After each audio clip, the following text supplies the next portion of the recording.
Hai, tahu nggak apa yang aku rasain ketika nonton MotoGP di Austin kemarin?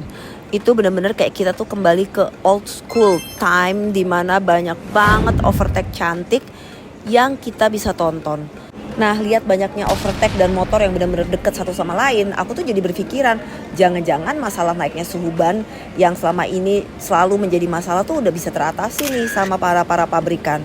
Tapi Maverick Vinales tuh ngasih penjelasan yang menurut aku tuh bener juga sih gitu loh. Jadi menurut dia kondisi itu tuh sebenarnya masih ada, tapi para mekanik dan teknisi udah menerima itu sebagai bagian dari hal yang harus dia jalanin. Dan pembalap juga mulai beradaptasi dan mulai mencari cara gimana untuk mengatasinya. Misalnya tidak melakukan pengereman di line yang sama dengan pembalap yang ada di depannya, sehingga ban sedikit memiliki udara bebas untuk menurunkan suhu ban. Ketika suhu ban udah mulai turun, baru mereka balik lagi mendekati pembalap itu. Itu salah satu cara yang digunakan oleh para pembalap.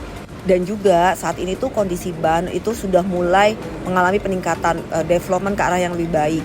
Tekanan minimum yang tahun kemarin tuh 1,88 bar, sekarang tuh dibikin jadi 1,78 bar, itu juga sangat membantu mereka. Tapi kalau ditanya highlightnya siapa kemarin itu, ya pasti Maverick Vinales ya.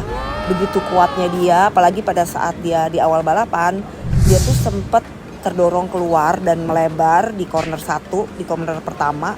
Dan dia tuh back ke posisi 11 gitu loh. Tapi Vinales yang kali ini tuh menurut aku tuh beda sama Vinales yang sebelumnya. Maksudnya gini, kalau sesuatu di awal-awal balapan tidak berjalan sesuai yang diharapkan, biasanya dia tuh langsung kayak nervous, terus kayak ada aja lah kesalahan lagi yang dia bikin gitu loh. Tapi kali ini tuh dia tuh bener-bener percaya diri dan dia tuh yakin banget bahwa motornya tuh memang memiliki pace yang sangat bagus. Jadi dia tuh secara kalem, tenang, pelan-pelan overtake satu-satu, dan ternyata dia tuh bener-bener bisa balik lagi ke depan.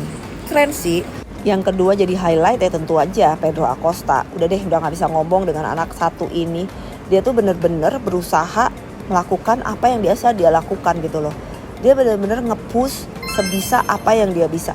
Aduh, pokoknya anak ini tuh bener-bener keren. Dan yang paling keren ketika dia tuh ngomong sama Pit Buyer waktu dia bergabung dengan Gas-Gas, bahwa dia tuh tidak mau diperlakukan sebagai Rocky oleh teknisi kah, oleh yang lain. Dia mau diperlakukan sebagai layaknya MotoGP rider.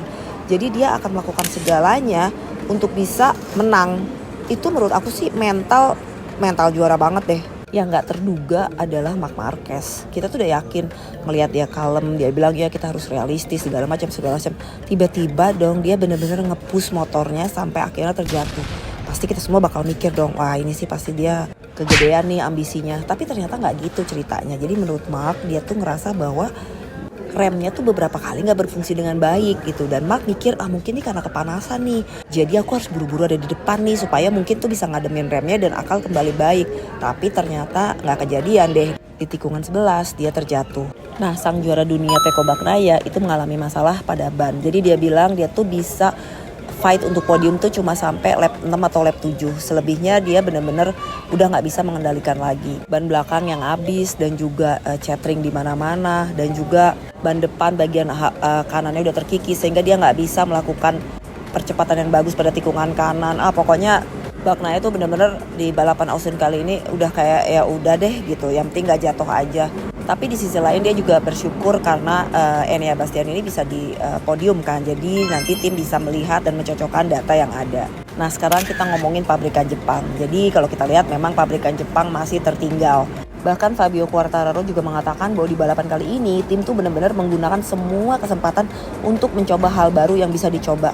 Dan bagi Fabio, walaupun secara posisi tidak bagus, tapi secara balapan di lintasan sudah nggak terlalu buruk. Dan Alex Rins juga menyayangkan dirinya tuh harus jatuh karena sebetulnya mereka membutuhkan data-data itu gitu loh. Hak konsensi yang ada benar-benar harus dilakukan baik-baik oleh Yamaha dan Honda. Jadi Yamaha kan udah pernah melakukan tes tuh di Portimao.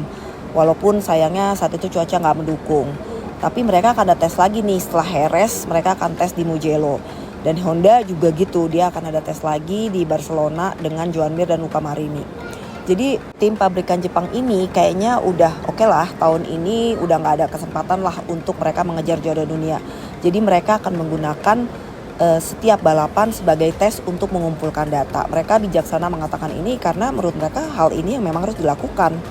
Kalau kita ngeliat Honda emang udah tragis banget sih ya, nggak bisa ngomong apa-apa lagi, bahkan pembalapnya sendiri juga udah bingung mau ngomong apa. Mir jatuh karena ngegasnya kekencengan, akhirnya jatuh. Mungkin Mir gregetan kali ya, nih motor udah gas segini kenceng kok nggak laju-laju gitu kali nggak sih. Kalau Jarko memutuskan untuk berhenti dari balapan karena ada yang mengunci bagian ban motornya. Jadi menurut dia tuh berbahaya di track yang bumpy ini, daripada dia jatuh dan menyelakakan juga pembalap yang lain, dia memutuskan untuk berhenti.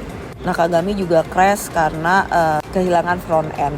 Jadi udahlah, ya cuma luka marini doang walaupun posisinya juga di belakang. Tapi kedua pabrikan ini tetap optimis bahwa dengan tes-tes yang ada mereka akan bisa kembali ke tempat seharusnya mereka berada. Oke, jadi they are on the way nih.